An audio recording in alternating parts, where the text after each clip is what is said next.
Yes, I can see it. Yep. Wonderful. Just like to make sure. Looks good. All right. Nicole, can you start recording for us? We are recording. Wonderful. Perfect.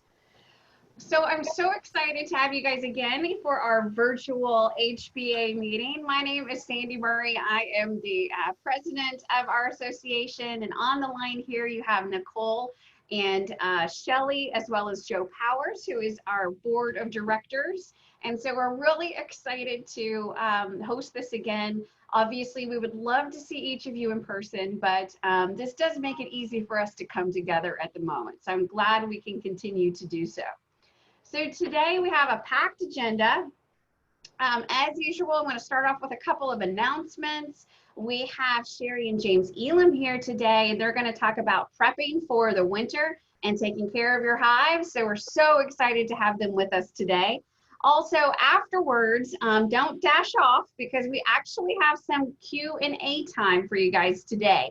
And if Chari and James will hang on with us, I'm sure they can add their expertise to questions that you guys have today. I know there's a lot going on before the end of the year. And then, as always, we're going to have our amazing virtual door prizes at the end. So be sure and hang in till the end so you can take advantage of all of our goodies that we have. So to start off, just for those of you who have not become members yet, it's almost the end of the year. But we do have some great things we do with that membership. So for individuals, that's $25 for the whole year. And then for families, $40. And that helps us create these wonderful virtual events. And hopefully in the future, we'll come back together. But also you really get to connect with all of your local neighborhood beekeepers, ask questions, and get our skit, as well as take part in our association inventory if you ever need to rent equipment that you don't really want to own quite yet. So also, if you are a new member this year, within your first year, you also get a free membership to the Texas Beekeepers Association. So be sure and take advantage of that. Also a great association that we're partnered with, obviously, to bring you all the latest and greatest when it comes to bee education, but also just fun news when it comes to beekeeping. Again, this is the equipment rentals that we have for the association. I know we've had a lot of extractor rentals lately, so I love to see all of you guys extracting and enjoying the honey from your colonies. So anytime that you need to borrow the extractors, double check that you've paid your membership. But we can loan those out to you guys for free. And we have 3 extractors available at the moment, and a bunch of other goodies if you don't want to buy things on your own. So now I would like to turn it over to Chari and James. Now I know we've had them as our speakers in the past, but if you don't remember, they are part of Texas Bee Supply, expert trainers, but they have a ton of experience in beekeeping. If you guys remember, they're also owners of Bluebonnet Beekeeping and have literally how many years between you? Probably, 60 years? Yeah, that's it. Yeah, looking at me, you'd think that. of beekeeping experience. And so we're just so glad to have them here today to get us prepped for the winter. So with that, I'll turn it over to you guys. And then do you need to share anything on the screen? I do. All right, then I will stop sharing so that you can do that. All right, and I'll grab mine and do this. Awesome. Great, Sandy. Yes, thank you. Y'all are so organized and efficient, and everyone has their job and does such a great job at their job. Y'all like just like a honeybee colony that's right. That's well. We work well. That's well fed. That's well fed. That's always good to know. Thanks again for having us. As a matter of fact, this is twice in 1 year. Yeah. How cool is that? But and we absolutely had a blast at your club meeting the last time. This is a little different, but we're kind of getting to be a little, I guess, used to this. Yes. You do about once a week. We're meeting with someone virtually, but I'm with you. I think that we're going to be back in person before we know it, for sure, by the beginning of this next year. Yeah. But let's get down to business. Yeah, we're excited. Thank y'all for having us. And let's talk honeybees. You know, one of the cool things about beekeeping is that if we allow ourselves to be challenged, we have the opportunity to assist our bees in what their projects are. If they have a checklist like we have checklist or punch list, I don't know if they do or not, but if they do, we have the opportunity to help them along the way. And I think it's interesting that we all know that, or most of us know, I think that honeybees are not native to Harris County or Montgomery County or Brazoria County or North America. But as a result of that, they may not fully understand everything that's going on in regards to the demand for potential resources around them, what the supplies are. Is it going to be hot tomorrow? Is it going to be cold next week? Our weathermen don't know that. Our honeybees certainly don't know either. So it may be, and I kind of like this. I'm going to read this real quick. It's kind of like this little statement. Honeybees are really good at preparing for winter. Controversy, they mostly understand how and what's required to be successful. Isn't that interesting?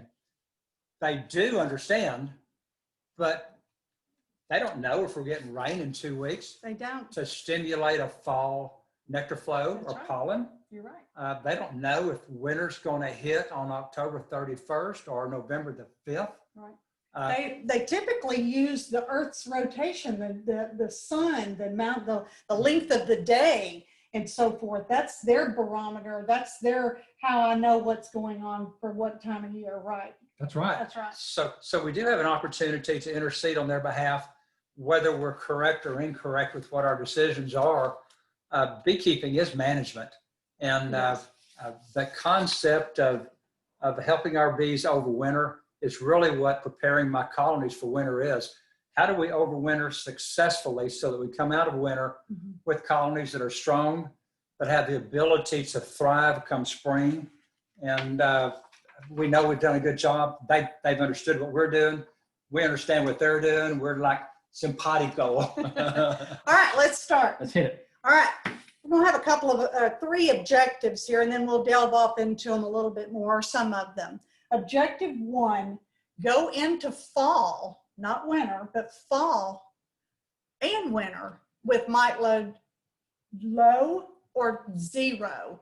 Now, I don't know how many of you have had 0 mite loads. We have actually experienced that a few times, but it's difficult. It is difficult. Even though bees are hybrid, most now, and you hear of varroa sensitive hygienic bees, we still have a huge responsibility to maintain a low to 0 mite load. Go ahead. I know what my cholesterol is. Yes, right. I know what my blood pressure is. Right.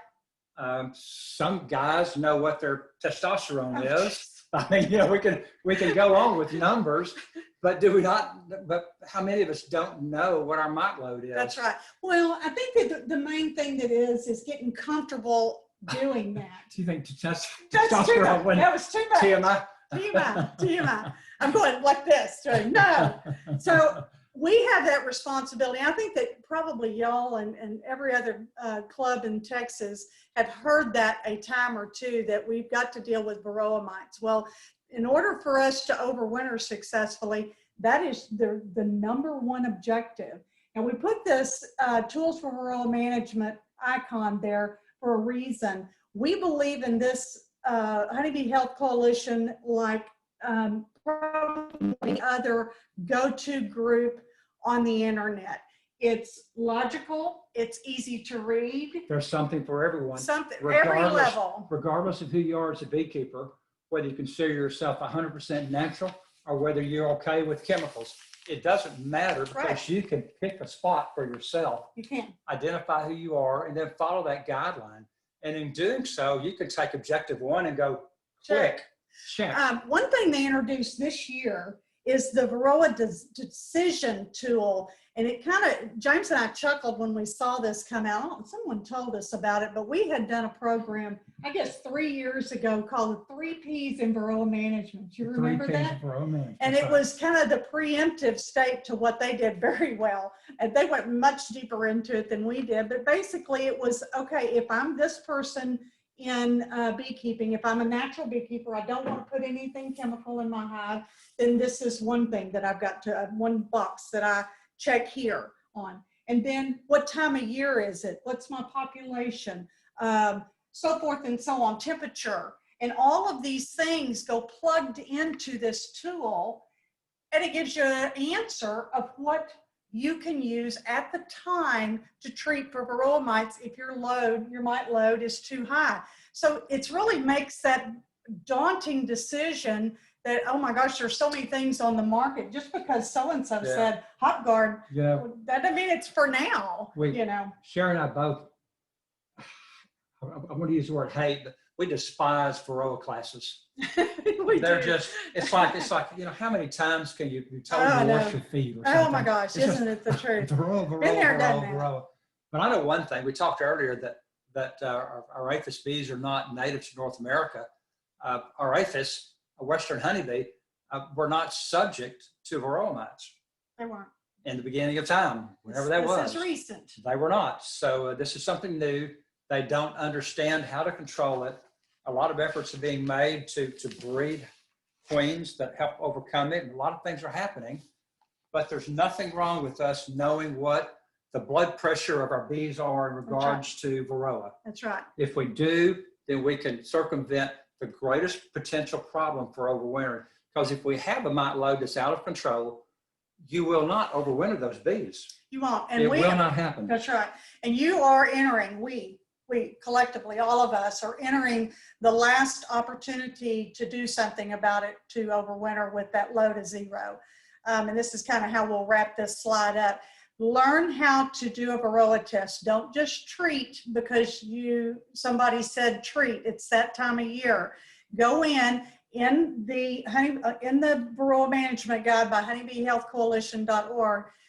There's videos on how to do mite test. On texasbeesupply.com, we have videos how to do mite test. It is not difficult. It takes like what? I was just going to say, for this to not be a varroa class, we're sure talking a lot about Well, varroa. I want to finish that up by saying, get comfortable with it. Get comfortable and just do it. I don't take antibiotics if I'm not sick. You don't want to treat your hive if they're not sick. So that's all. I'll leave it at that. Number one responsibility. That's it. All right. Knock it out. Number two, objective. You want your bees left in whites like that. Those are bigger than the ones that I use every morning, but that's all right. We do during the summer, we do a summer management class of how to prepare your bees for winter as well. Yeah. And we're doing this in July or June. I know. And the same concept keeps applying as you move forward. Healthy bees are the key. They are the demand that is required of us as beekeepers to keep our colonies healthy. A healthy bee colony can overcome most any circumstance. It can even overcome an ineffective, inexperienced beekeeper.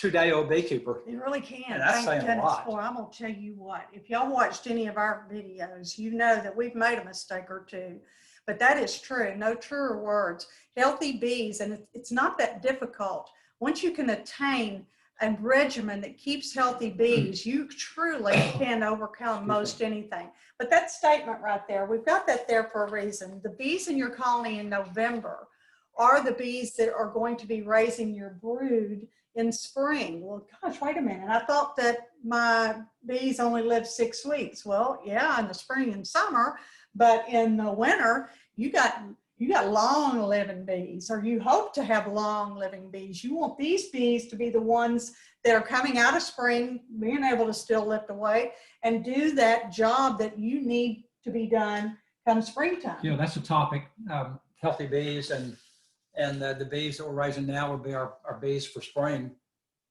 You know, so much of that is area dependent. Where we are in Harris, Montgomery, Liberty, Walker counties, Brazoria, our bees, they're going to be working. They're working in September. They're working in October. They're working in November. And sometimes they're working hard on Christmas Day. That's right. So we have decisions to make as when does this brood rearing actually happen to where our bees are no longer living 42 days. That's right. And we'll talk about that further in a moment. Yeah, we're going to delve into it. As we get warmer and warmer climates, which it seems to be happening each year, More south we get. it allows us or requires us to possibly rethink when we last stimulate our bees. So let's move forward into that. Oh, I got something I want to read again. I like to read. Watch this. Poor nutrition equals poor brood rearing. Poor brood rearing equals small winter clusters. Small winter clusters equals less bees for spring buildup. Less bees for spring buildup. You know, we kind of get the idea here. Right. It's like if you've ever been in business or have watched businesses that reach an apex and then they decline as time passes, you reach a point where you hit a spiral in the decline of a business that once the spiral starts occurring, it goes down, it's impossible to stop it.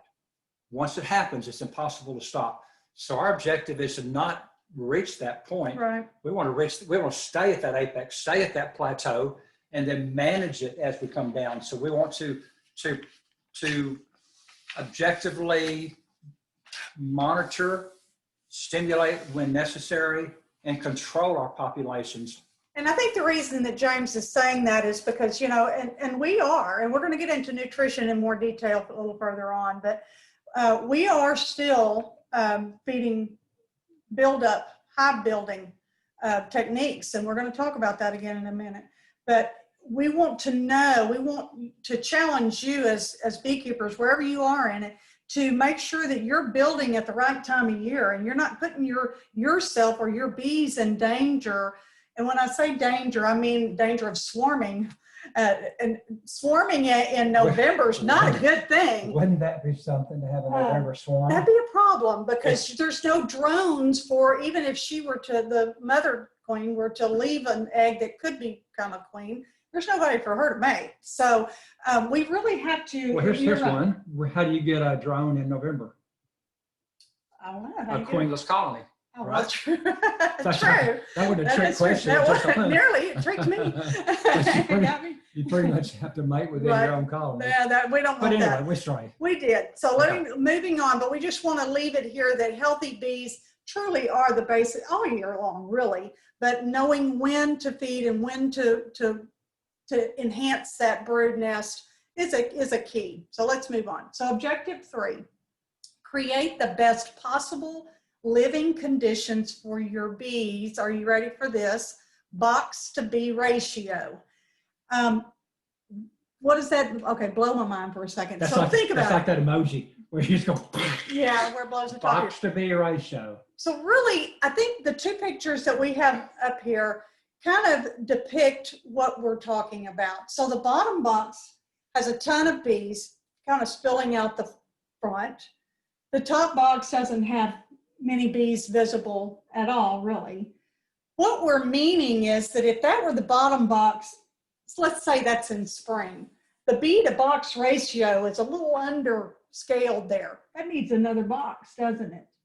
We would add the box that's up on the top for spring. Correct. Right? But we're talking about winter, or the top picture on the total opposite hand is lacking in bees. We would probably reduce that down. But we're talking about fall and winter. Well, I've got a question then. Sure. In spring and going into summer, excuse me, we discuss and practice the 75% rule. We The do. 75% rule applies during spring buildup. Right? The 75% rule Wait a minute. What is that 75% rule? applies What is that rule? to honey supers also. It does. Anytime a box reaches 75% of capacity, be it of bees or be it of honey, we expand as Right. long as there is a nectar flow present. That's right. If there's no nectar flow present, then the rule Right. gets Right. zapped.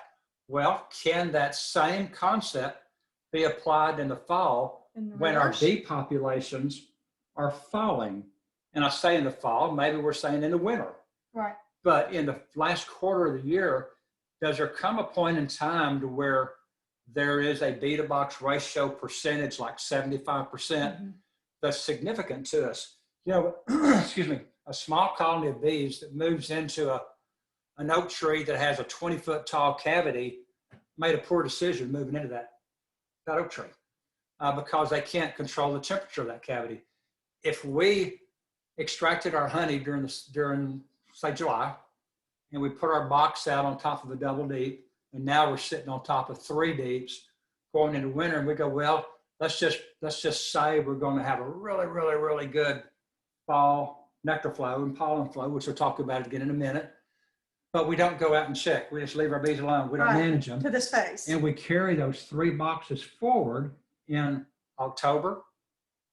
Maybe the nectar flow didn't happen. Maybe whatever your individual plant is didn't mature at that point in time due to lack of water possibly. But you just assume that it's there, your bees are happy, and you don't deal with it. So if you go into winter with that triple deep, then we have a problem with our bee to box ratio.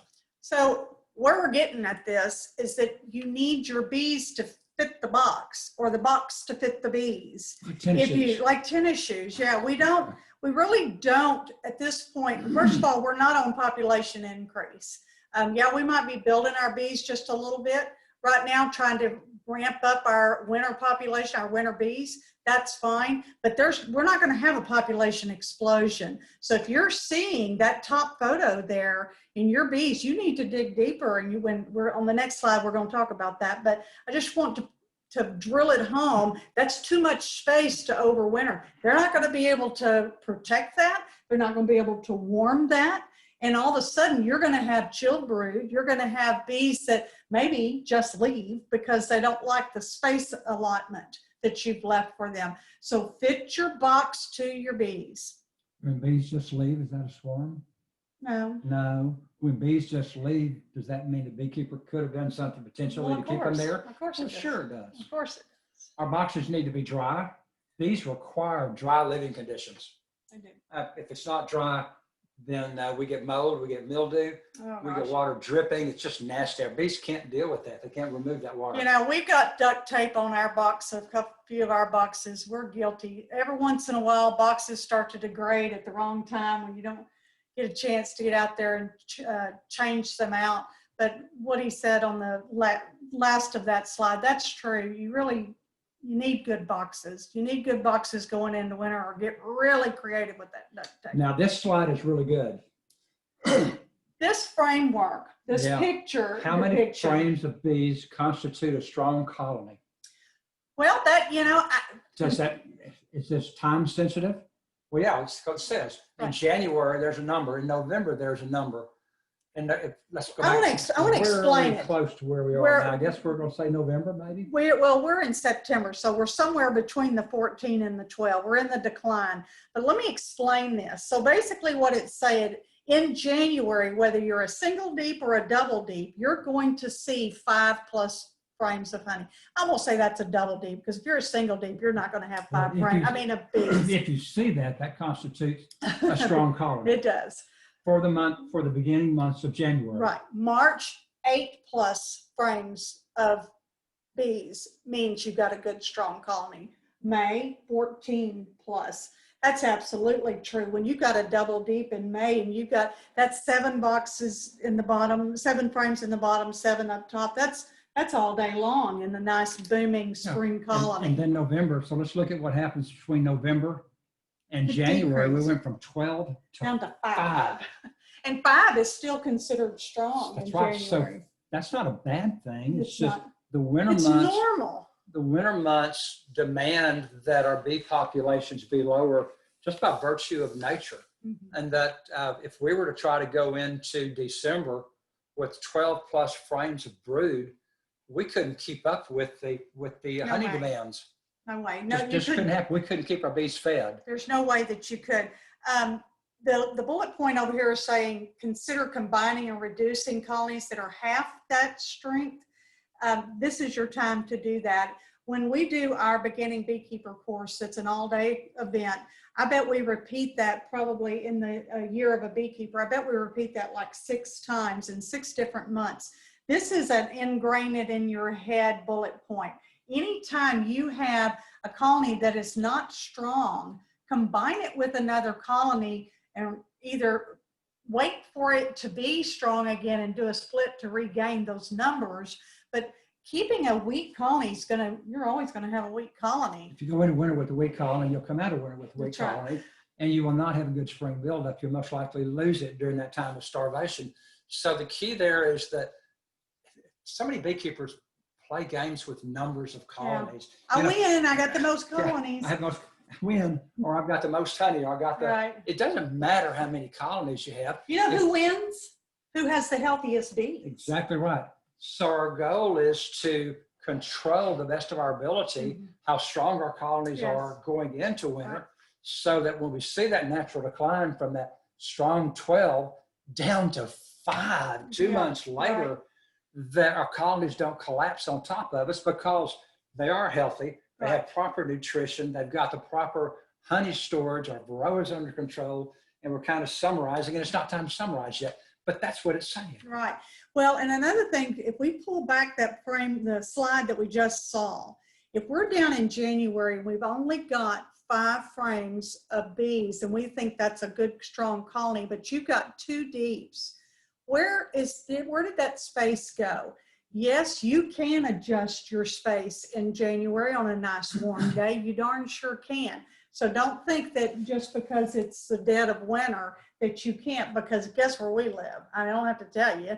We're in the tropics half the time. So our winter constitutes, gosh, what we have, like 8 freeze days all winter last year. It's not like we can't go out and keep our bees. Actually, it's pretty great in the wintertime because we don't sweat ourselves to death. One thing I want to point out on that, consider combining in anyone, and we'll talk about it at the end of the program, but if anyone has seen the Texas Bee Supply Monthly magazine, the September edition, James and I did a 2-part video on combining weak colonies. It's on page 55. Look it up. If you go to texasbeesupply.com, and at the top on the menu bar, it shows the Texas Bee Supply Monthly magazine. Do the drop down and choose the September issue, or go to Texas Bee Supply on the YouTube channel, and the Texas Bee Supply channel on YouTube, and they're on there as well. But it's not hard to combine colonies. If someone's sitting there, I can hear someone in your group going, how do you combine colonies? It's easy peasy, and I even use that word in the video. It's truly, truly easy to do, right? It really is, and it's necessary to have strong colonies. Bees want to be crowded. Yeah. Bees do not want giant cavities. They don't. And the last thing on this slide is counting frames of bees. So we've told you how many frames of bees: 5, 8, 14, 12. How do I know what a frame of bees is? Well, it's pretty easy. Before you've added a lot of smoke to the box, look down inside and count in between the frames, in between the cracks. Look in the cracks. Count those cracks in between the frames. Generally, what you see up top would be exactly what you'll see if you had tilted the box forward and looked underneath. Absolutely. And if you have a question, you can certainly do that, tilt it underneath. But add all those up to a percentage of a frame. If one's 10% or one's 90%, add them together for a frame. So it's the crack. So number of frames is really important in making management decisions. That's right. Well, I guess I wanted to go on the Sherry next slide. says the earth moves in relation to the sun. I do. It's kind Earth must move in relation. I tell him every morning. Einstein or somebody, I don't know. Well, you know, we'll just put a little CE right there. I don't know how y'all's houses are situated, but I'm trying to think. I guess our front door faces south. Anyway, it's like we are on a lazy Susan as the year goes. And I'm closing blinds as the year progresses of where the sun's shining. Not a light bulb went off. Uh-oh. It's just, we worked in the garden a lot today. We did. And it's just like the garden. During spring, our sun locations of rising and setting is different than this time of year in the fall, rising and settings. So we plant accordingly. We put one crop where it gets the most sun, one crop where it gets less sun. Our bees are kind of in the same situation in that during spring, it really doesn't matter where your bees are as long as they're dry. And you get some sunshine because the bees kind of come alive with the spring sun or the early morning sun.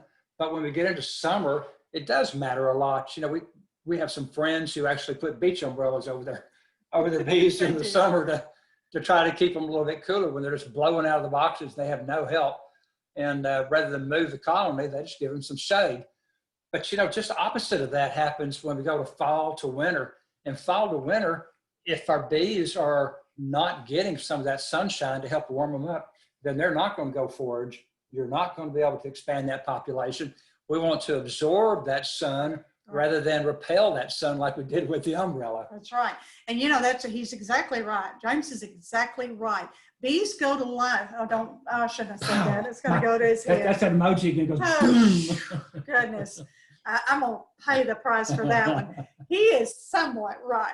No, that bees come alive and they go to work with the sunlight. So this time of year, we're really okay with that. In the winter, we need that sunlight to be warming them. Bees literally live their life in the amount of work that they do. So if they're having to work themselves to death, that is going to keep it warm, then that's going to shorten their lives. If I have a goal of stimulating my colony's population so that I have what I deem to be an appropriate number of bees within this double deep colony to go into winter, knowing that I need those bees to come out of spring with. And I'm trying to stimulate them with my pollen and ensuring that they've got proper feed in regards to either sugar water or honey on hand, and they're sitting in the shade. I'm going to have much less opportunity to encourage them to rear brood than if they're out in the sun. So, true. Sometimes it's necessary to do that 2 feet, 2 miles. If you're a hobby beekeeper, you can put those bees up on a wagon and just walk them a couple of feet a day. We do that a lot. You can, and I made a note on that, a couple of tips, and James is right. Darn, I said it again. Yeah, he's right. That you can put them on a wagon, and we've done that. Just put them on a wagon. If you're not talking about moving a whole bee yard, which we've done that too, but just to be a colony or two, put them on a wagon, move them a little bit. One trick that James learned many years ago was that if you've just got to move the colony and it's only 40 or 50 feet or 20 feet or not that 2 feet, 2 miles, then place an object, just move them whenever it is, and then place an object where you move them from that spot. Okay, put a brick or a rock or another hive box. Sometimes you'll get a nuke box or something, and just leave it there. Move the bees every day for the foreseeable future, because it takes like a week. Go over there and move. Just pick that brick up or that stone or whatever it is. And it's funny, the bees are really pretty docile. It's almost like bees you encounter in a swarm. That's true, because they don't have any But resources. Still do that. Yeah. and just pick it up and move it and set that. Object in front of the colony that used to live there. Right. Yeah. If you don't put anything on that ground, the bees will just fly and fly and fly and fly. In Australia, they fly counterclockwise. Oh gosh. In North America, they fly clockwise. Shake your hand. Yeah. Everybody shake your hand and go, seriously. If you'll put something on the ground, they'll land on it. Yeah, and They'll you be can so move it. confused you can move it. It just makes it easier, because I think the way you learned it was that you were scooping up bees from that spot. And James said, well, why don't I just put something down and I'll just move the object? And truly it does work. So it's okay to move bees. yeah, we beat that one to death. Yeah. All right. Reduce your entrances. And I'll tell you, I do Facebook. I have a real love-hate relationship with Facebook. I think most of us do. But there's and I don't want to say an argument, but it's really all over the page. People believe in entrance reducers. They believe in using them or don't use them or reduce them or don't reduce them, the entrances. James and Chari use entrance reducers. I don't know. We use it as a tool in spring when we've introduced a new colony and a nuke to a big box. We reduce it down little so we can protect them until they kind of build up and can protect themselves, right? When the populations are lower, as they are lowering throughout the rest of the year, fewer bees to protect that entrance, just like if it were a nuke that was introduced. So we're going to lower that down again, so that those guard bees that are there can help out. Do they really need that help? Probably not. But if we go in and we rupture honey frames and our population's down Can to happen. 7 frames of bees, and we rupture 5 frames of honey, that entrance reducer can go a long way to stop rotting. Well, it can. So there are opportunities for it. Do the bees need the help to control the temperature of the colony? No, they really don't. Heat rises. Our bees do not need help typically where the cluster is.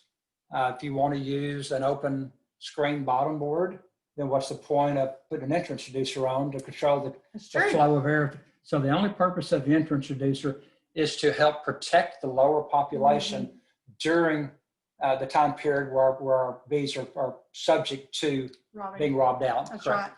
But I do have the bullet point there, cooler weather. Bees do have to work a little harder to keep it warm in there because whether it's 20 degrees outside or 80 degrees outside, they're going to want to keep their cluster at a nice toasty temperature. Now, no brood, we're looking at about 70 degrees. But if there's brood, I can hear somebody out there going, I know, it's 93, 94, 95 degrees. If it's just got to maintain 70, they've still got to work to do that. Why make them work harder? It just really isn't any point. See my little tree, how it's blowing over there in the wind? See that? It's And I blowing. like the way your sign Yeah, it's does blowing. that too. Yeah, That's you real. know, that was kind of my artist Yeah. depiction of it. So But it's very simplistic. We don't worry about entrance reducers typically. But they do have their opportunities to control the bee population in regards to, do we need protection? Do we not need protection? and we use them during the winter. We don't use them in the summer, but we do use them during the winter. All right. You know, this, if I had $1 for, oh my gosh, would we be rich? If I had $1 for every time someone are takes, rich. yes, we are. Do I need to feed? What do I feed? Do we feed sugar syrup? Do I feed pollen? When do I feed? How do I know? Well, let me tell you, let me tell you how you know. Read the book. Read the book. We- Read the book. We do matter of fact, I wrote an article in last month or the month before, Yeah, September. Texas Bee Supply magazine that Bees don't talk and bees don't write books, or do they?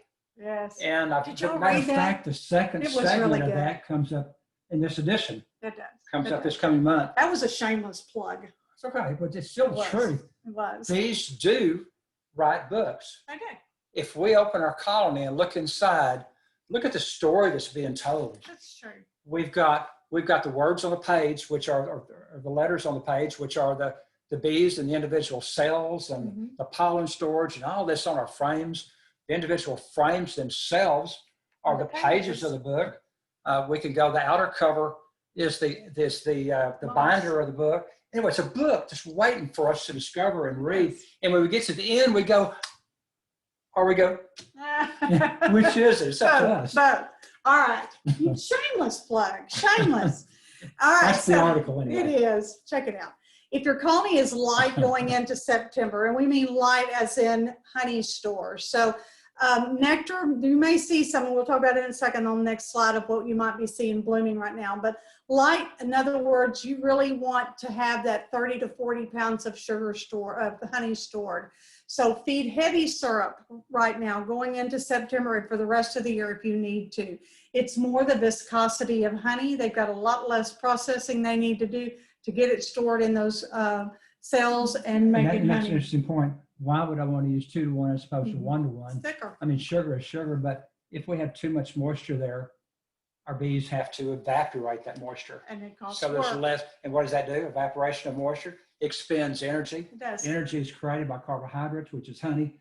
And all of a sudden our bees are consuming what Right. we're trying to store. That's right. And that doesn't make any That's sense. right. All right, so ideally, we're going to go into winter with 2 deeps. That's ideal. Not everyone can, and that's okay. Especially if you're in a first-year beekeeping situation, or you've had to reduce it down, that's fine. But this is a rule of thumb: double deep, 40 pounds of honey stored over winter. Single deep, 30 pounds is sufficient. So each single deep. He keeps thinking of these things, and I can see a little light bulb going It's on. kind of like, you know, If it were minus 20 degrees outside and our heater could, honey, let's go upstairs. Yeah, I know. heat rises. Let's Heat go up there. rises. Well, that's what our no bees joke. do too. That is no So if we joke. Have that second deep, and it's an active second deep, it does give our bees a place to retreat to, a It place does. To follow the heat and a place place to hopefully locate more honey. That's right. That's right. So each single deep frame full of capped honey weighs approximately 9 to 10 pounds. And that can be kind of all over the gamut. We've had them actually weigh like 8 pounds, but then we've had them weigh over 10 pounds. Depends on how thick they've drawn that comb out. So that gives you an easy to do the math thing. I hate math, but this gives you an easy way to do it. 2 deeps, you need 4 or 5 frames of capped honey. single deep, 2 to 3 frames of capped honey. Easy peasy. And I think it's worth going back to where your little asterisk is. Ideally have 2 deeps going into fall, but we're also talking about winter. We're talking about overwintering our colonies. Yeah. And I think that if you have the opportunity to go into winter with 100 pounds on top of a double deep, then you're healthy, you're strong. Your bees will have the opportunity to feed off of nature as opposed to feed off of your sugar syrup. That's true. And you know what? They are better if they are feeding off of their own honey. Even if it's honey made from our sugar syrup. That is, there has been many a dollar spent in grant funds to determine that, and we believe that that is so. And we've had proof of it. We've had proof of it. All right, we talked about that late fall nectar pollen flow. What is I going like that. You know, we feed our bees nectar either to stimulate in early spring or to stimulate in early spring, January, February, March. We feed our bees in the summer sugar water if they need it during periods of dearth. What's the deal with pollen? Do we ignore pollen completely? No. Some of these are both. Some of these are pollen and That's my nectar. point. Do we pay attention to what our pollen stores are as well, not just our honey? I got to tell on you. How many, by show of hands, has planted goldenrod in their flower beds? You, of course, Sandy has. Of Hi, course Sandy. she has. I took a picture and I almost inserted in this slide today because we, of course, by our house, and I know a lot of you are the same, we plant nothing but bee-friendly plants.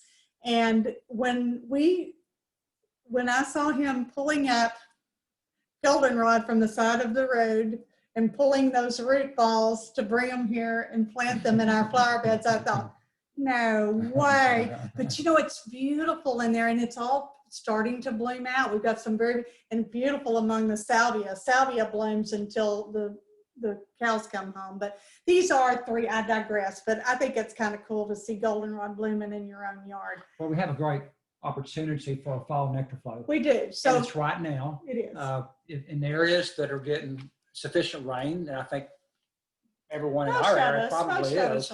Yeah. There's drought when we get over around the Austin, San Antonio area potentially, but I think we generally have the potential for a great fall nectar flow.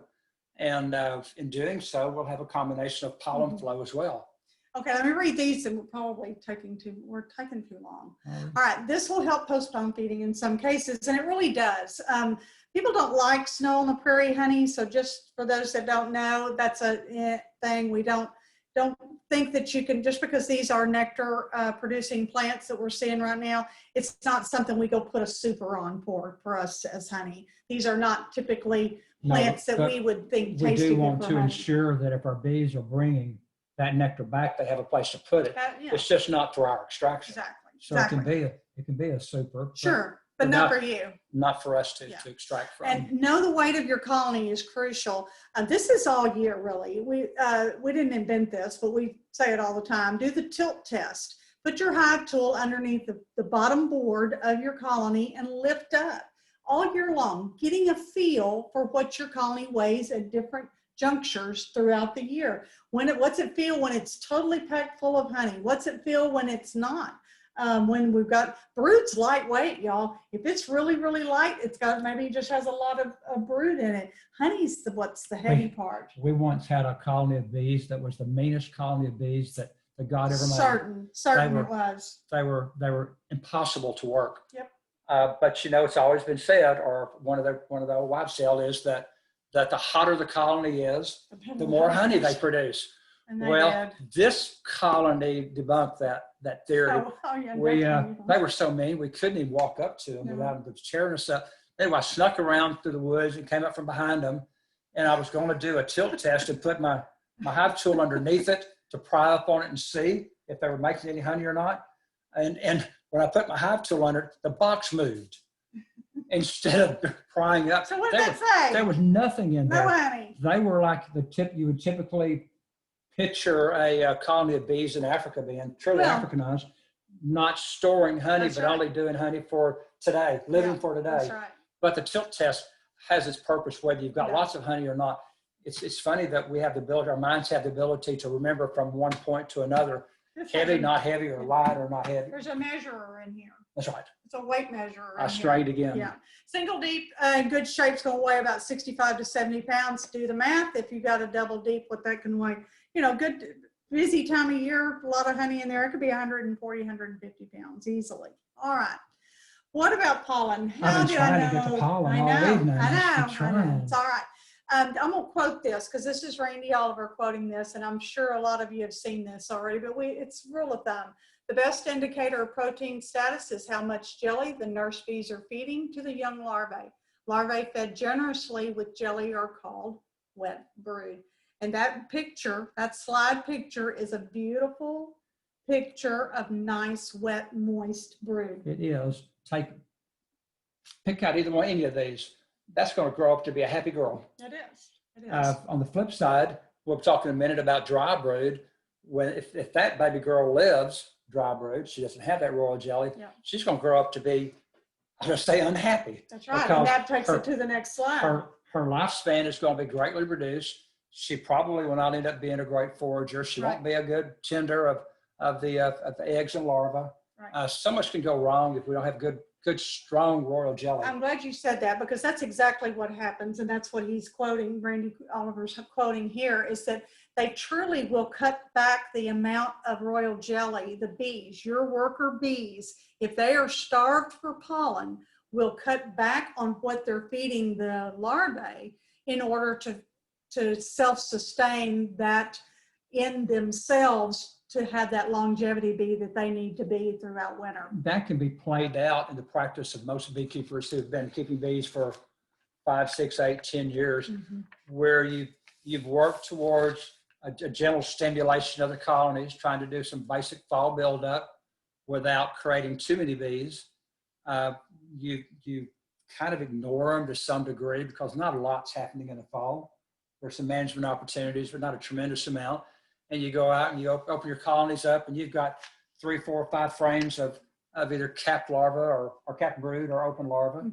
And, you know, say you work at home, you go outside and you can see your bees nearly every day. You pretty much know when there's a cleansing flight and when there's not one. You know the times of day that it occurs. And then you go back in a week later and all of that brood is gone. The capped brood is gone. The open larva is gone, but your bee population is the same as it was. What happened?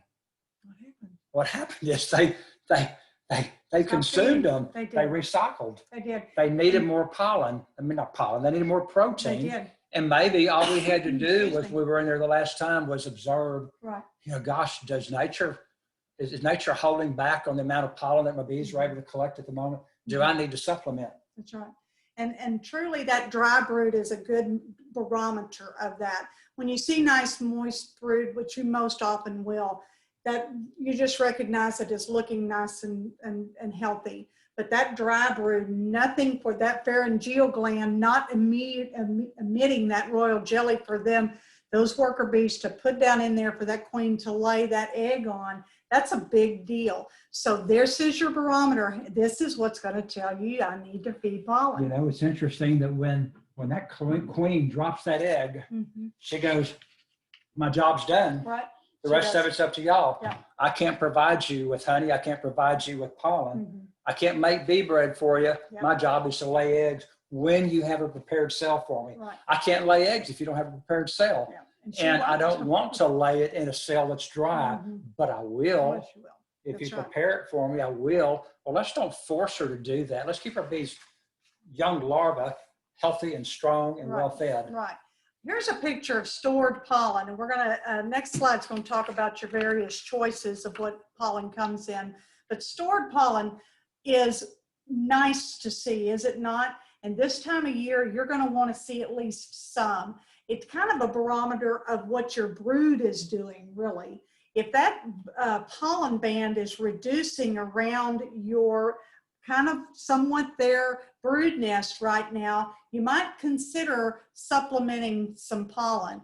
They don't store pollen patties. They consume pollen patties, which is what we're kind of wanting you to do a little bit of right now for the health benefit. But you want them after September to be storing pollen. So dry pollen supplements is going to be more your And rule of that's thumb. important to understand, in that there is a time and a place for each type of pollen supplement, assuming nature's not providing it. And that if you try to stimulate brood production with dry pollen, you're not likely to be very successful. Dry pollen is for usage in the future. Pollen patties increases bee health. It helps with the gut. It helps with the overall, like the fat bee, skinny bee concept. And if we have happy bees, if we have happy, strong bees, then the ability to produce the royal jelly is there. And if we have the royal jelly, we have the ability to feed our larvae, and the cycle just keeps going. When he said fat bee, skinny bee, anyone with an internet, which you have it or you wouldn't be here tonight, go on and Google, because it's online. I don't remember how many pages it is. It took James about 3 days to read it, and all I saw was the back of his head the whole 3 days because he loved it. And it is. It's a very good nutrition only, written by a couple of Australians. It's only like 20 pages. Where the thing was at 20 pages. Where things go around backwards. They go backwards. Yeah. Ever flush the toilet? And No, don't go there. Okay. Don't go there. But truly, it's a good read. It's a good read, and it's good about nutrition. So I said I was going to bring this. This is it. So dry pollen, if you just buy it dry, you can buy it just dry and put it in the pollen feeder, like what we've got that second segment picture of. That's just a piece of PVC pipe with a downspout adapter and a cap on it. Well, let's recap for a second. Speaking of caps. I'm not done. Oh, okay. Okay. And then he likes to recap in the middle of my cappings. So the third picture is where I took the dry pollen and I made my own pollen patty. When we do this, we learned from a commercial beekeeper. What do? We add a little bit of extra sugar into it. We sure do. It It makes needs to them- be consumed rapidly. It does. And the one on the far right is that pre-bought, already made pollen patty. And I will tell you, you can do it making your own and adding a little extra sugar, they'll soon consume it quicker. Now, do you recap? Gosh, who knows now?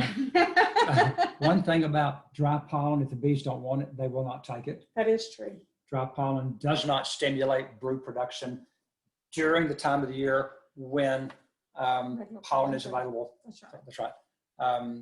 It's just important to know when and how to do it. Typically, we'll do dry pollen in end of October, November, into December, as long as the bees will take it, because I'm wanting them to store it, because come January, as soon as the winter solstice is over, we're going to start stimulating our bees and ramping up brood production. For winter. So I want that there.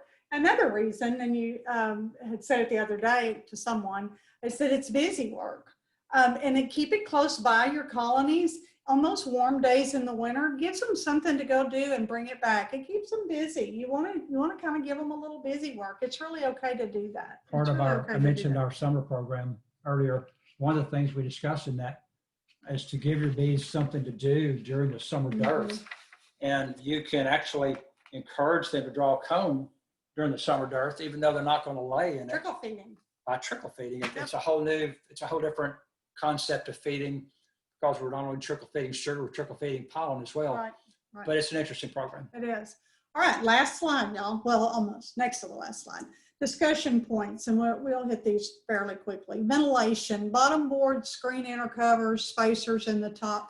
Ventilation, now we're still having warm days. If you've got your little popsicle sticks or whatever up underneath the lid, you're fine to leave it there. Matter of fact, a lot of folks leave them there all year. And that allows you to release, what's that second bullet point, moisture out when you don't always want it. Screen bottom boards, I will tell you that some folks close them off, some don't. We run mostly solid bottom boards, so it's not an issue. Screen bottom boards is one of those topics that goes all over the place of what you think about it. Screen inner covers aren't as popular. It really doesn't matter if you leave those on over winter. I don't have an opinion on that. Do you? Screen inner covers are great for new beekeepers. Yeah, And they that are. they You get can to see. look at their bees. Yeah, you can see. And to Yeah. me, that's the main Sure. value in It it. is. I love the moisture, and I probably would say the moisture and insulating the hive go hand in hand. And that one of the stories that Chari and I tell in our first year of beekeeping is it was going to be a cold night Yep. in the winter. I don't know if it's going to get 8 degrees or what it was, but it was our first fall of That's having back when it bees. used to get cold. And our mentor coined the phrase, bees don't write books, bees don't talk and bees don't write books. Mhm. So when we asked him the question, what did we do to take care of our bees during cold weather? He just responded with that, bees Yeah, don't talk and bees don't write books. Well, that didn't help us at all. No, it didn't. So we went outside and we wrapped that colony with tar paper. Well, because the weatherman, David Paul That's your said, pets. True. pets, wrap your That's pets, right. your pipes, and your bees. That's right. So I we just wrapped it know in he tar said paper and we removed our, at the time we were using telescopic lids. Mhm. So I cut a piece of foam and put it underneath Upside the down. hood. And we They were closed those babies up and put them to bed. Snug as bugs in If you ever rugs. listened to Skeeter on radio show, put your baby to bed. Put your baby in the garage. But baby in the garage, that's right. We came out when the cold weather was over, and we had the most awesome terrarium. Terrarium. And we bees going, we're drowning, Oh, we're yeah, drowning. so Because, moisture's a big deal, but Right. moisture's a big deal even in the summer months. It can be. It Can can be. be. If you see your frames are molding, mildew, Yeah. you've got a problem with ventilation, but it's most likely to occur in the late fall. Yeah. We get some Well, cool weather that's and the right. 95 degrees from our brood Inside. nest. So the more effective we are at growing those bees Yeah. and the cooler weather outside, the more likely we are to have Moisture moisture. problems. Hive inspections and hive checks. Know the difference, number one. If you're in question of it, look at, I hate to keep referring back to it, but I've got an article ending this month, a 3-part series on hive inspections, mastering them in Texas Bee Supply Monthly. Check that out. But truly, you need to keep going, even through the winter, to go to hive checks. But these bees, we put them in the box. They didn't start off in the box. We are beekeepers, and we want to continue those hive checks throughout winter, verifying their space, their stores, their weight. We need to make sure that we're doing that. What's that last bullet point? How much can we say that? You know, pest Hive or pest or beetles. pest. Hive beetles. Hive beetles aren't a concern if your colony's strong. Yep, most of the time. But within the category of pests, during the winter months, I also put in mice. Yeah. If you're out on a pasture or True. you're in a land or an area that has agriculture in it, Mhm. mice love to get in their colonies and make a mess underneath that bottom They board. do. Just a mess. They'll make nests in there. Just Just pay attention pay and act attention. accordingly and be proactive All right, so that leads us to the last slide, and this is our shameless moment, and give us 3 minutes on that, and then we'll answer questions. All right, so of course, like us on Facebook, the Texas Bee Supply, Dayton, Texas, and y'all know that that store is weeks. I mean, we are weeks. Look what we are announcing to you today. October 24th, we are having the grand opening of the Texas Bee Supply in Dayton. And let me tell you what, it's it's an been a trip. incredible It's store. been a year coming. It with- has. with It has been a COVID year and coming. construction and when we say Dayton, I it's put the address so they could Google that. oh good. It's just off of FM 1960. You cross over Lake Houston. Yep. And it's on the left side, 4 or 5 miles out. It's not. Right. It's not in Dayton, but It's it not. does carry a Dayton address. It does. So if you're crossing over that bridge, if y'all know that area at all, the lady that decorates real highly for Christmas, you take a left at her property and kind of wind back up in there and some of those county roads. It's not far, literally not far from y'all. Y'all are well closer than we are, and it takes us an hour. But this store is going to be incredible. The showroom is going to be 3,000 square feet. Our classroom is 1,200 square feet. We are so excited about that. But the grand opening, we're going to, I've got notes. Hold on. We have 4,000 feet of warehouse space. Yeah. All right. So look, this is my And we have notes. a bee yard. Yep. And it's all on acreage out in the Oh. middle of the pasture in rice fields. And It's inside- awesome country. Inside of observation hive. So for the grand opening, and Blake Shook, our boss, said, I really wanted y'all to make you understand that we've got your safety in mind here. I'm doing all the kind of the planning of it, but we're working as a team here to make sure that when y'all come for this grand opening, 10 to 4 on the 24th, that you know that we've got your safety in mind. We've got a full team there that's going to be sterilizing. We've got masks available. We've got sterilizing hand sanitizing stations. They're going to be sterilizing between speaker presentations. Food and beverage. James is taking his barbecue pit, if you know what I mean. Wink, wink. I'm not going to go into detail about that. We pick up have, any of this. we have an undisclosed list of speakers. We're not going to disclose yet. We'll It's say that to the kinda last cool. minute, but Yeah. it's going to be a day-long event Yeah. where every hour that teaching classes will be occurring. Yeah. Some that are regards to actual beekeeping, some that may be more entertaining than Yeah. others, but all related to beekeeping. All right, so the last time we'll put on this is that it was decided today, drum roll, there's going to be 3 major door prizes given away. A 2021 full hive complete with bees, a super suit, and if anyone knows what that is, that's the completely custom developed by Blake Shook himself bee suit with, I think it's got the brass zippers, legs It does. zip all the way up the side. And a, A 5-gallon bottling tank, stainless bottling tank. So we'll be giving away all 3 of those items just randomly to people that come in and no, we got, register they're for gonna the have door tickets. prize. They're gonna have tickets, yeah. And so there's a It's reward gonna for be a good coming, day. in addition to finding a place that you can actually come and hang out. You know, Yeah. to me, a beekeeping store is like a candy store. Got And, bar stools, when I some get in of there, I asking just go, questions. oh gosh, I can stay here all day. Yeah, yeah. So it's fun. Thank y'all for allowing Yeah, us to make that and the comment. magazine, also, y'all don't forget about the magazine. It's just an awesome publication. It's interactive. You can watch videos inside of it. I'm one of the editors. Anybody got any ideas of content you want to write for us? You're good at writing, you want to write us an article, contact me at editor@texasbeesupply.com. That's all we got. I'm going to give you the screen back if you want it. Awesome. Well, thank you so much, Chari and James. What a great walkthrough of what to expect for winter. And I think we're all excited to see the new shop and browse. Yes. I don't think I know any beekeeper that hasn't like bought one of everything at least once. And so At least one. at least once. So it'll be a great That's place right. to hang out, share stories. And also, you know, get our shopping on, since most of us have to do it online these days, so it'll be nice. Yeah, yeah. It is fun to do it in person. It is. But Well, speaking of online, yeah, we do that. We do Yeah. that too. We typically have next day delivery perfect. Figure that out. Well, Next day out the window. out the door. All right, do we have questions? yeah, I think there are a few. There was a couple at the beginning. So one of the questions was around swarming in the fall. You know, why don't bees know that's a bad idea? Why do you think that some of them swarm, or is it just because of poor management? Well, it is poor management typically, or conditions. They can make that decision. One thing James said the other day is a decision they wish that they could rethink. In one of I think it was in one of your articles you wrote. And I was like, you know, that's a swarm in fall. It's a decision they wish they could rethink. Their condition went south, their box wasn't conducive, they ran out of space, whatever the case. They're not going by whether it's okay. They just know they got to book it. It does happen though that the scout bees will take off from where the swarm had landed and they'll search and they'll search and they'll search and they go, oh, I give. Yeah. Let's go back home. Yeah, they can. And They it does can. happen. They can. In the fall, though, typically swarms are precipitated by an abundance of nectar and an abundance of pollen, because that's where you get the large populations to outgrow the nest or the cavity that they're living in. That's the other And, reason. and sure. usually in the fall, we've gone through summer dearth, so our populations have started falling or dwindling. Mhm.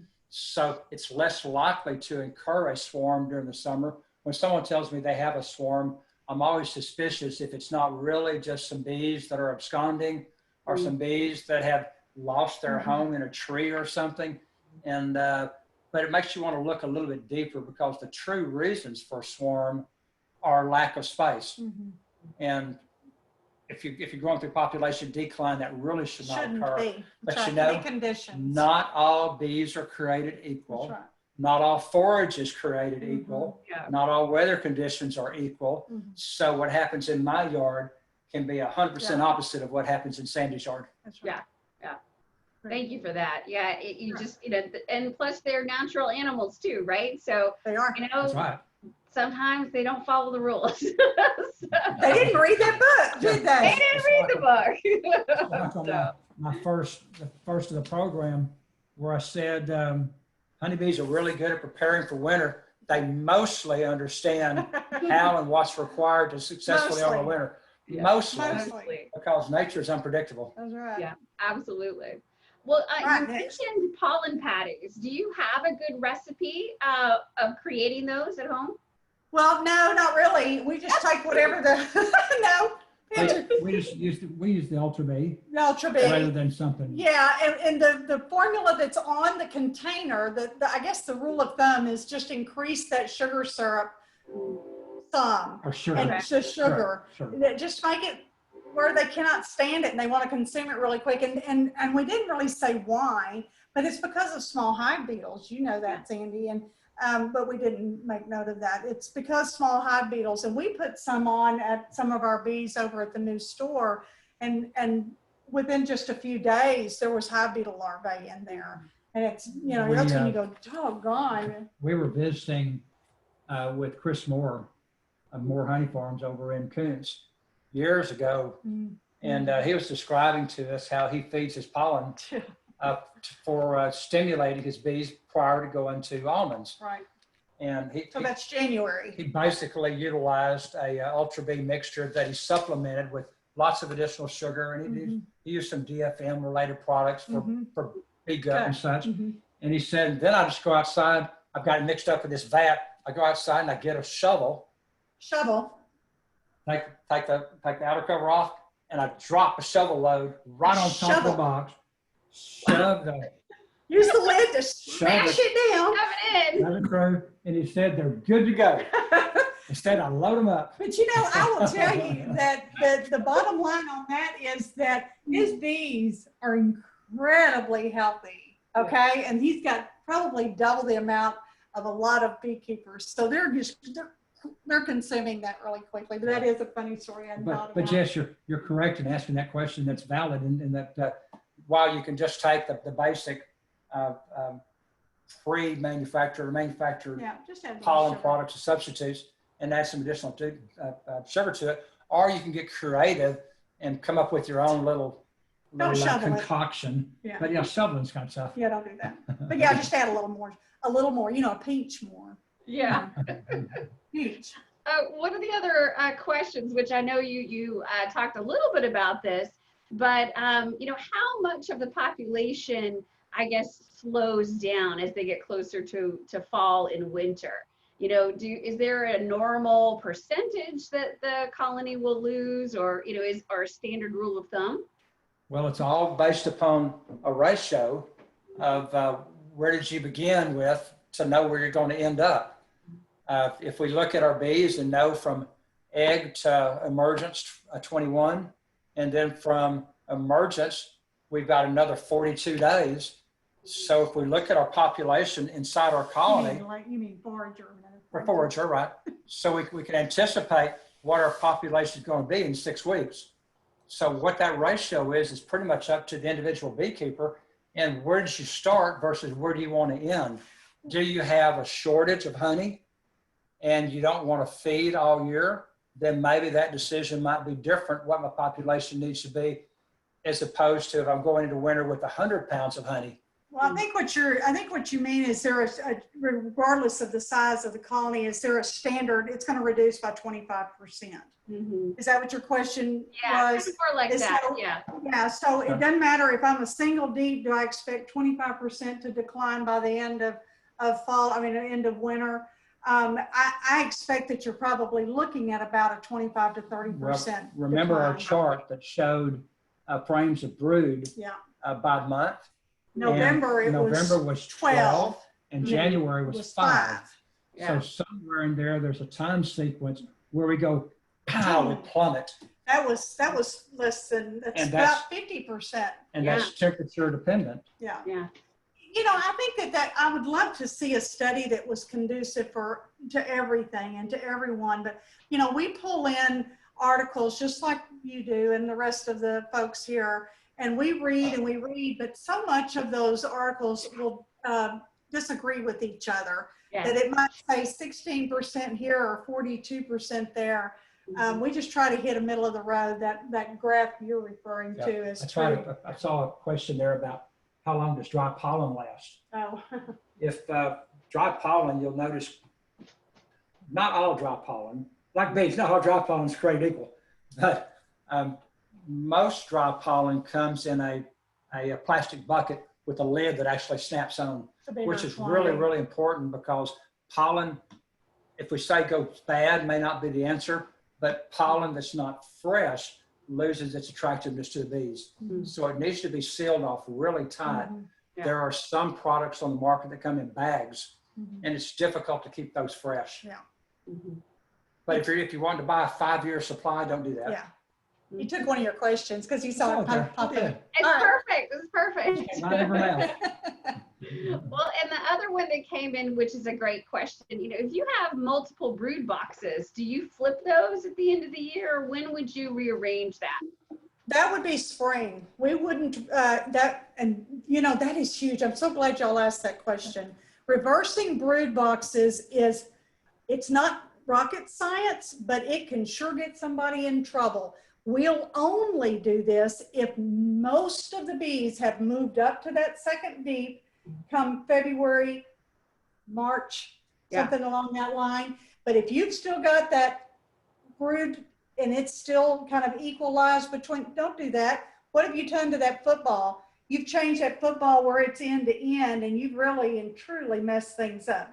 So now only if all of the bees have moved up, which they do, like James was talking about earlier, they migrate up and to eat their stores and following heat. Like we could go upstairs and follow all the heat. All of our money goes upstairs, right?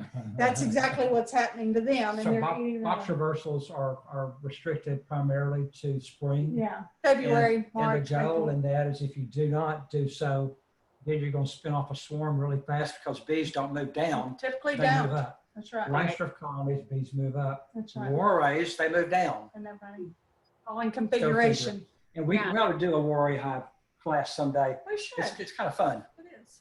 Yeah. One day. Yeah, no, I agree. I have seen a couple where when we get into the early instructions in the year and they've moved up to the top and there's nothing in the bottom. So it's you Yeah, just kind That's of right. Nothing there. take it out, move it up. But if That's you it. don't, then they never go back down. The They do little will not. just be free They do space not. that they're guarding. So That's it. That's Yeah. it. good. Well, so any other questions for the Elams? Chris, Laura, Nicole. He's calling. He's I'm calling just out seeing names. names. Gonna volunteer people soon. That's right. That's right. Well, thank y'all for having us. Yeah. We enjoyed it. We know it's kind of a simplistic program, but beekeeping in the fall is simplistic. It really is. It's Going not into hard. winter, our goal is just to have healthy bees. That's it. That's it. Yeah, absolutely. Well, if you guys will join us, we're going to open up the entire call to just general questions. So Oh, sure. just hang out with us. Feel free to jump in as our experts today.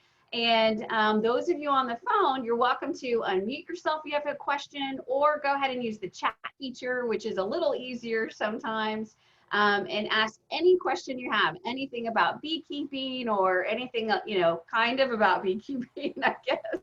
So we don't get too far off topic, but happy to open it up and see if you have anything going on right now that you have questions about.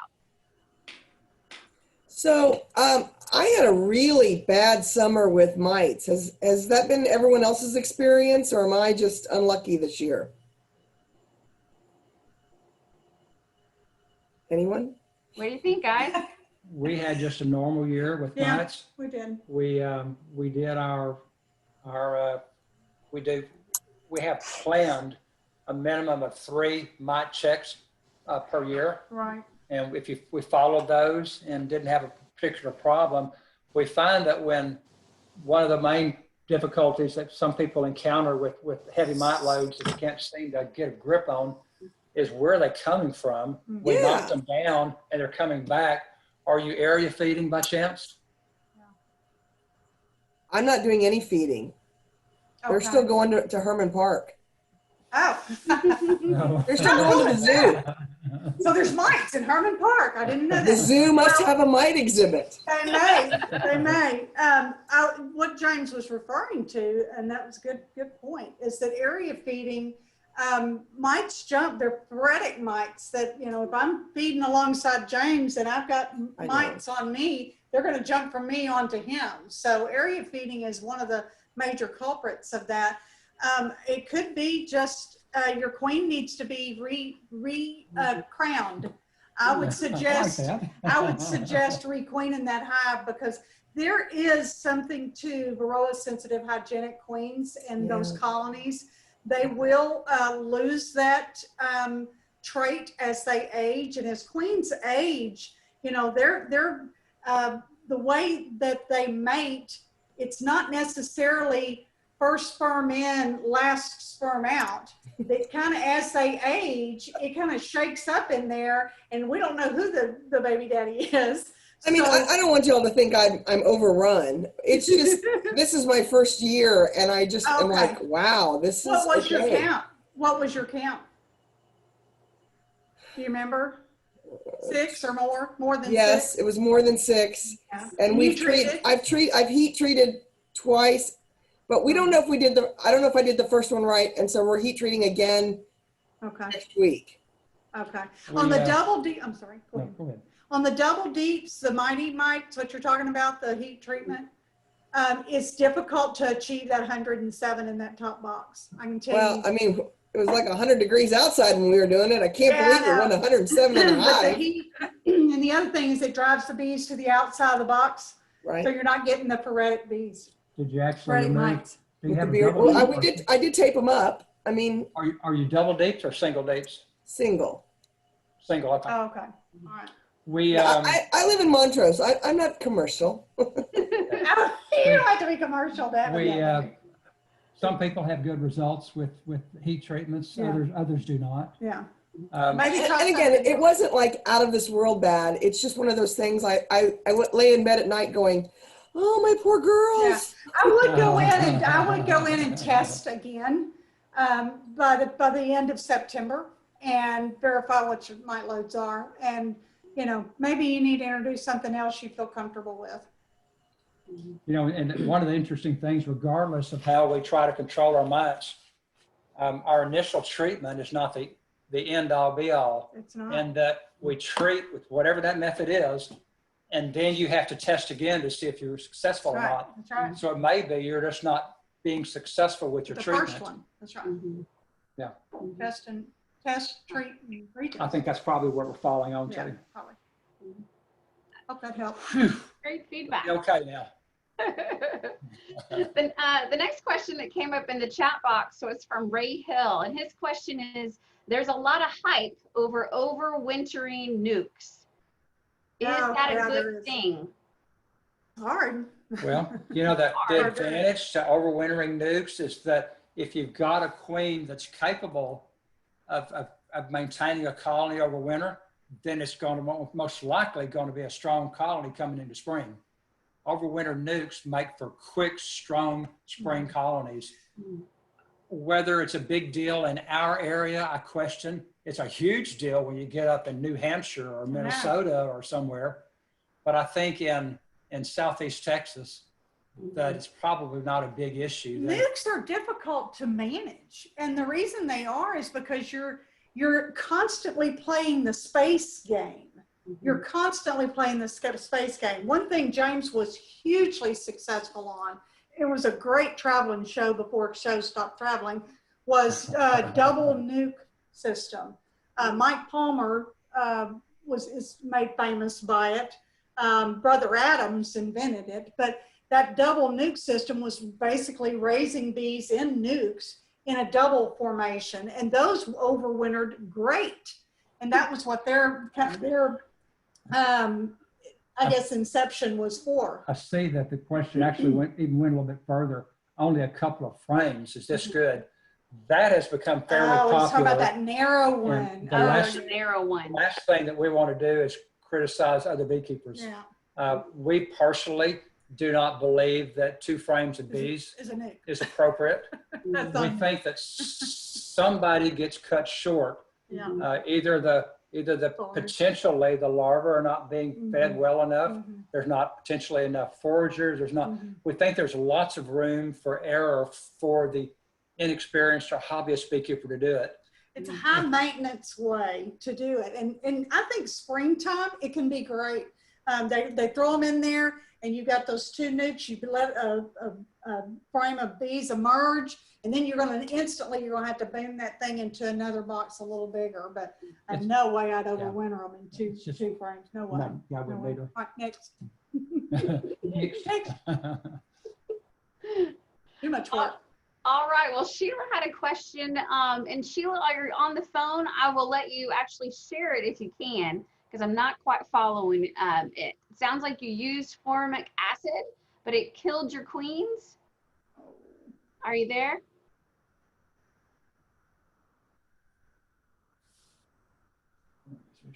So Sheila says, formic acid pro treatment, killing queens. Yes, she used the product or was used at the right temperature range. What can I do? So formic acid is in the form of Mite-Away quick strips, probably may have been the product. If it accidentally, the distribution method, if you are to touch the queen with it, it absolutely can kill a queen. Not at all unlike hop guard strips, or if the queen were to walk through apiguard. Yeah, we take those strips and we just slip them right down between the frames, and we kind of do this with our fingers, hoping the queen's not in the way. But she could be. We're putting in 2 per brood box, double brood box, and there's a great chance that we could touch the queen with it. On the honeybeehealthcoalition.org management guide, it's like 27 pages. I encourage everyone to have that on your desktop. I do. If you could wear out the corners on your desktop, I've done it. In there, in breakdown of each product on the Mite-Away quick strips, or Max, as a lot of us know it as, it does talk about that it can harm the queen. But if you look deeper in a lot of those products, in the wrong or the right circumstances, there can be harm to some bees. Some bees will abscond from a treatment if it's given at the wrong temperature and of course threshold. It's still just an assumption that this is what the manufacturer would say. Well, how do you know that that's what killed them? I know, the queen could have just, who knows for sure, but it is a word of caution anytime we slip something into our colonies to ensure that we're not trapping our queen and the fumigant didn't subjecting kill her to it. The fumigant probably didn't kill her. If it touched her, maybe, or it was another reason. That's my thought. Okay, no, that's helpful. Kind of along that same line, Kim Wheeler asks, I treated mites in July, August. I'm testing tomorrow again. Is apiguard okay this time of year if treatment is needed? Yes, it is. We've the maximum temperature, I believe, for apiguard is around 95 degrees. I'd have to double check it to be sure. Look what I have printed. But when we look at that, we can verify what apigard's let me just look it up in my tolerance levels handy are. book. But I think we're only getting typically into the 80s now. But if we did have a day that had mid-90s, then it could be detrimental to the colony, and that it would force a lot of bees out. And when a lot of bees are forced out for an extended period of time, they have a tendency to abscond and disappear. Well, I'm not readily finding it, but my memory tells me it was like 86 degrees is the threshold. I would just double check on honeybeehealthcoalition.org. That's the wrong one. Oh, it's wrong. Okay. So yes, it does have a temperature sensitivity range. It does. Okay, thank you. Sure. Kathy Ingram says, I have single deep with 2 shallows above with about 50% honey. Do I need to feed? There is a huge pasture of snow on the pasture next door to her. Or snow in the prairie, sorry. Yeah. I think Kathy Ingram's in great shape. Yeah.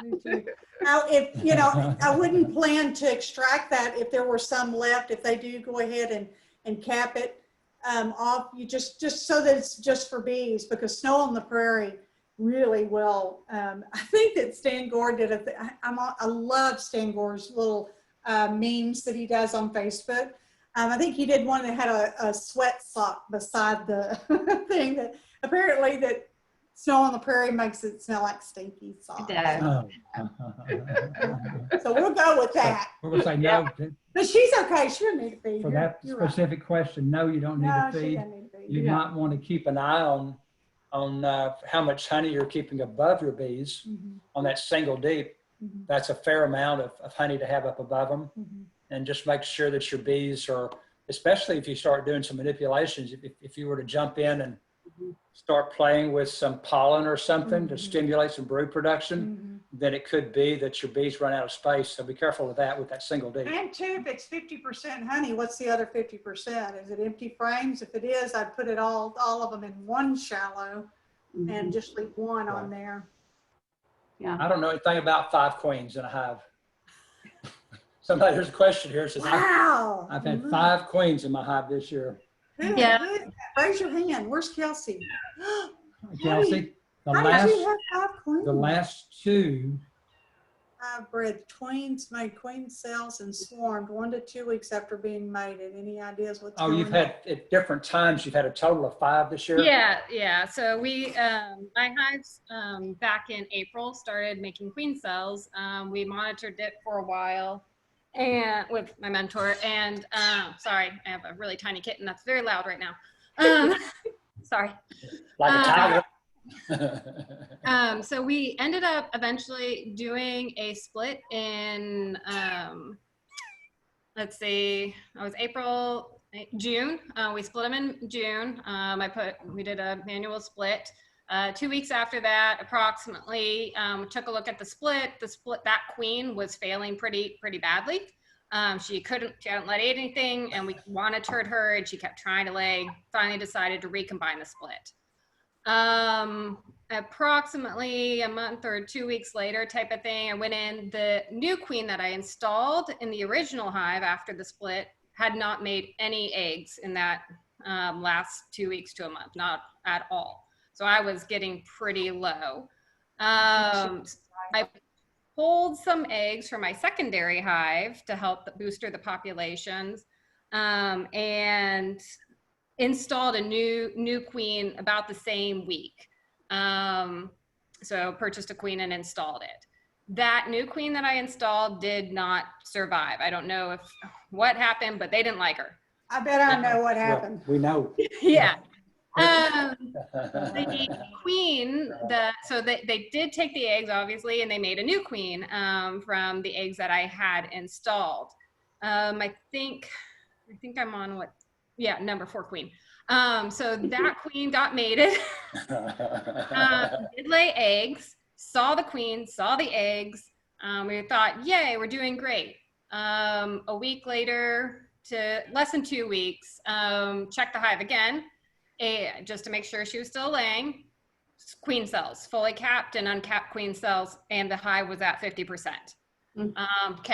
Decided, hey, we're gonna let them do what they wanna do. Went through the full 21-day process again, got the queen mated, saw her and saw the eggs, went a full 2 weeks, took a look at the hive again this past weekend, and it's down another 50%. There's 7 more queen cells, capped and uncapped. Kelsey, you have so much going on there. It's hard it could be an all-day class. Laura, you're just trying to get in trouble. Your dog. You put her dog up in the window to try to see Kelsey's cat. Kelsey. Oh, so cute. I don't know where to start. I don't either. 16 days for a queen, not 21. Sorry. Queen cells are created to facilitate swarming or to replace a queen if it's an emergency or super procedure if one's failing. Right. I think that probably the statement, please take this the right way, the definition of insanity, doing the same thing over and over and over and expecting a different result. Yeah. That's what you're doing. Yeah. The thing that's killing your queens is the beekeeper. The new queens, not you. The new queens are killing the old queens. You're just continuing to over queen. If you install a frame of brood from another colony, not only are you taking the brood from that colony and inserting it into one that you want a new queen to install in, but you're also bringing the pheromone from that queen with you. So if you do a transfer of eggs and larvae in the same close circuit of days that you're installing a new queen, that colony of bees is going to recognize that there's larvae present with queen pheromone on it, and they're going to kill or reject the queen that you're trying to introduce. And if there's even a semblance of a cell, then they're not going to allow another queen in there. Exactly. They're determined. You've got what I call go-getter bees. And I think what I would do is just let them do it. They have tried and tried and tried again, putting money into queens. Let them. No, I haven't put money into queens since June. Oh, okay. Just Okay. June. Okay, good.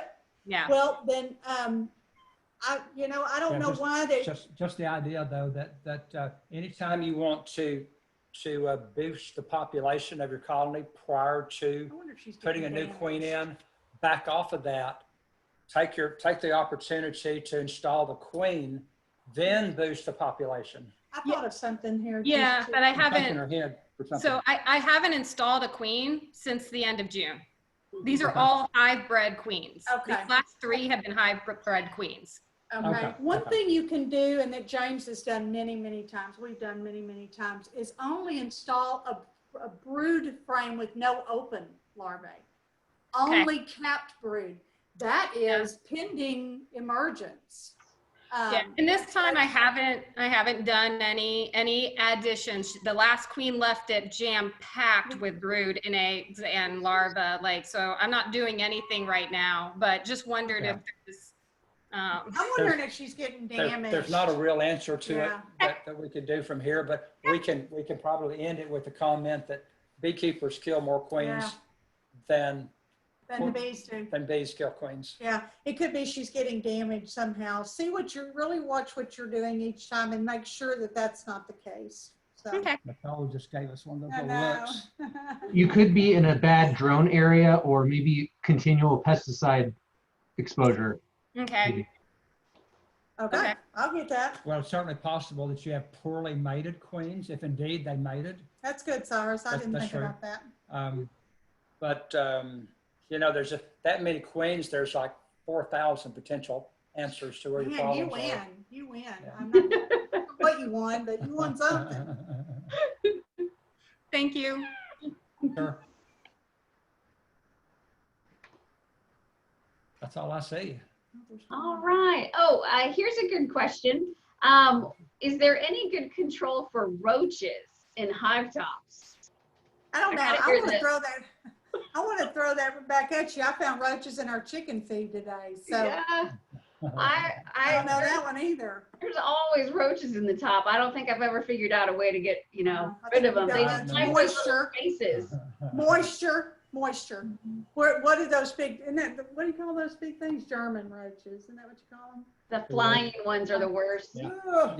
They don't harm our bees. They just harm the No. beekeeper. Yeah. No, they're just yucky. They're disgusting. That's right. And I found that my annals, my Africanized annals, are really helping taking care of that problem. Africanized animals, Africanized lizards. That's Pretty good. I like That's that. right.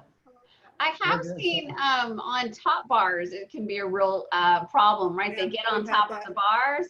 I have noticed we have one that the lid is actually, so it's over it. It's like a sheet of metal, but there's about a 1-inch gap so that sun can actually get and light can get underneath it.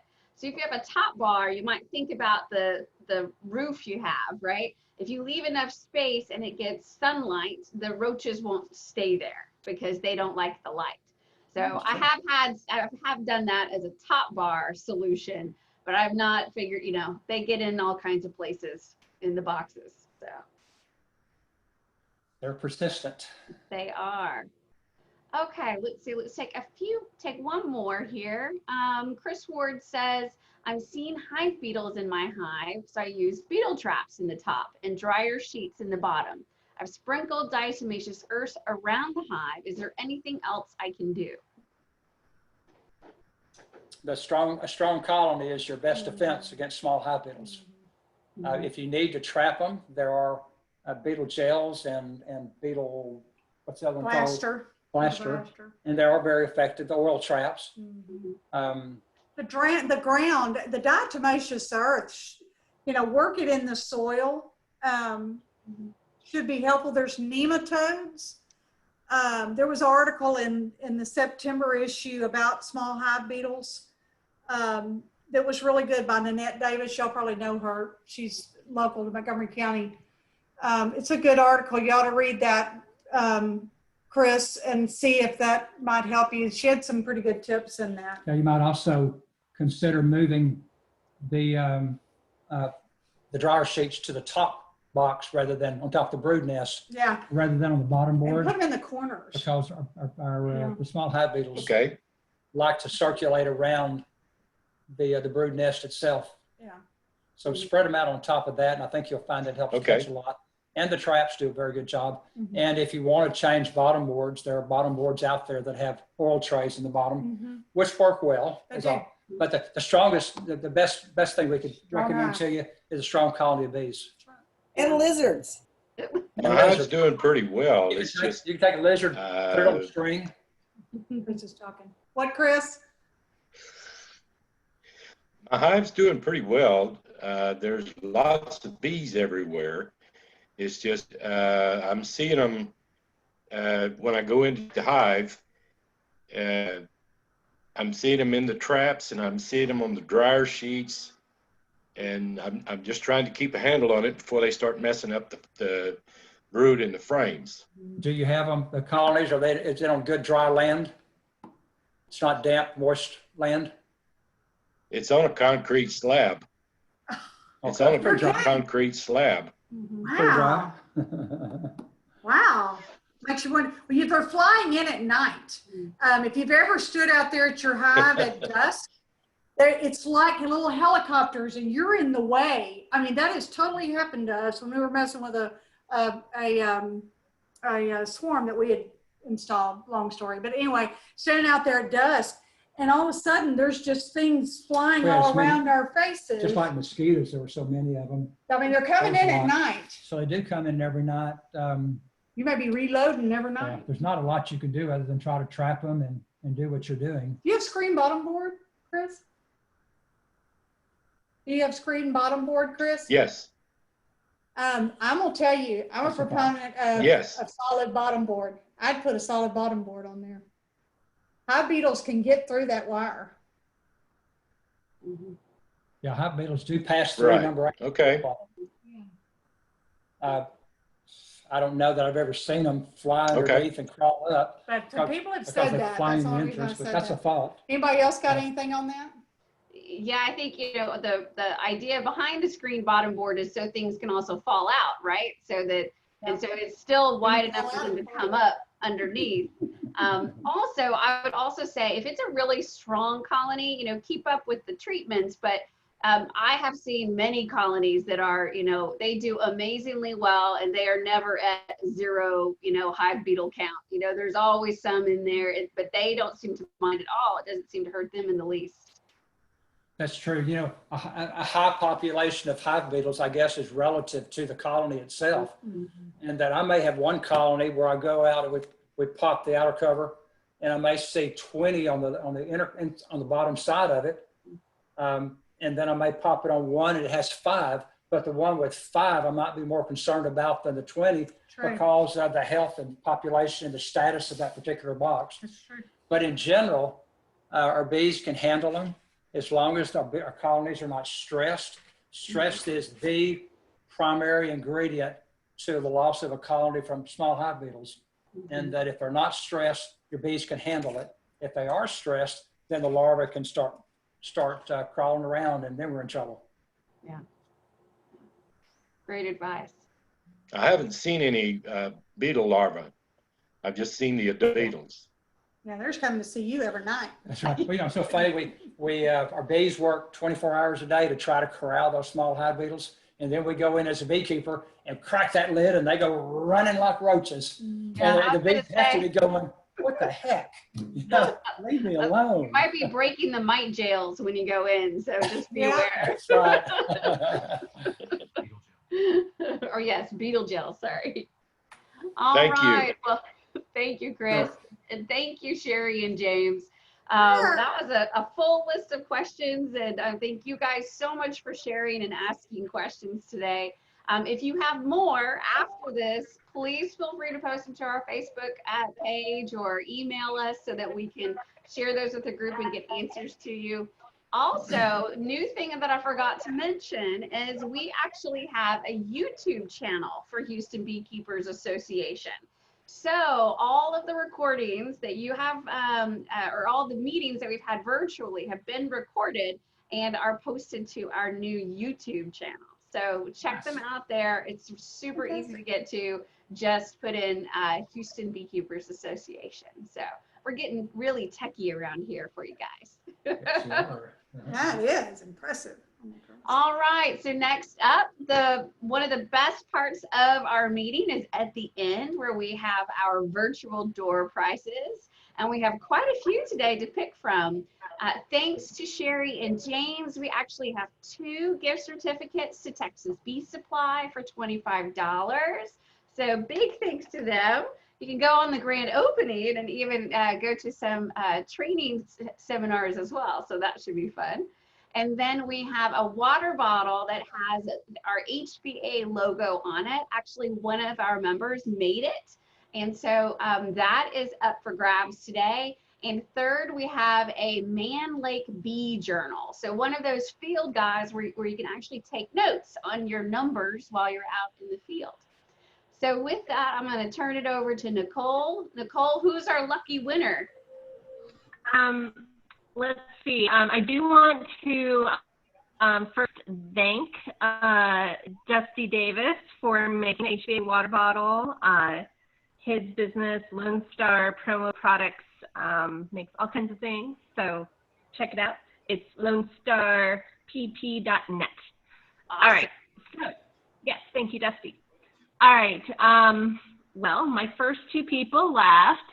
So next up, I have Therese Ramirez. Therese. Therese, of course. Yeah. What would you like to choose out of those items? Mute her.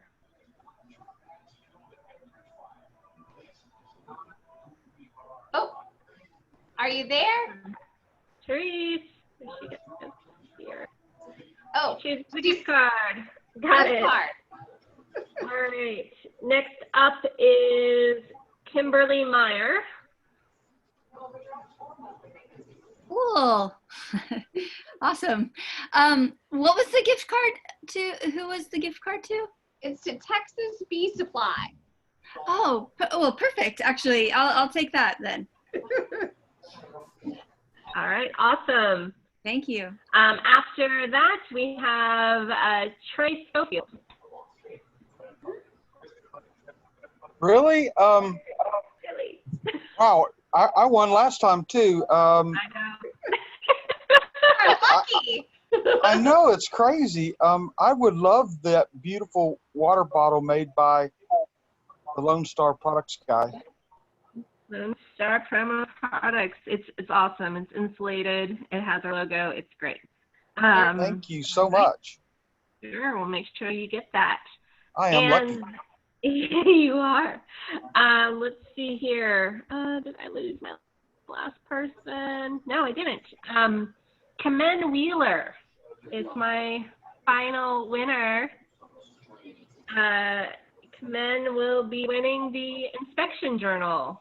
So, Thank you very much. Did everybody get their shirts if they ordered one? Oh yeah, the shirts came in.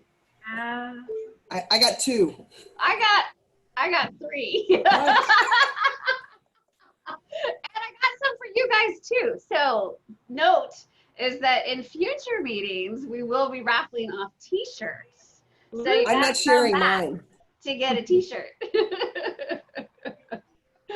Did we pick the t-shirts up or are they being mailed to us? Because I ordered one as well. They will be mailed to you. Okay. They should have gotten there on the 10th. So let me check and see where yours is. Okay.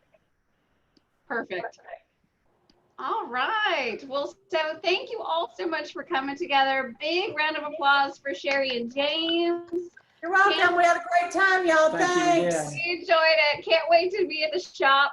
And Y'all are all invited. I want y'all to be there. We want to see each and every single one of your faces at the grand opening.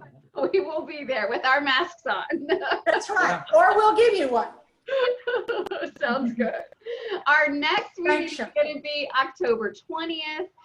Again, we'll have, a wonderful virtual meeting and time for question answering and amazing, virtual door prizes. So please join us in October. And again, thank you so much for coming tonight, and you guys stay safe. Thank you.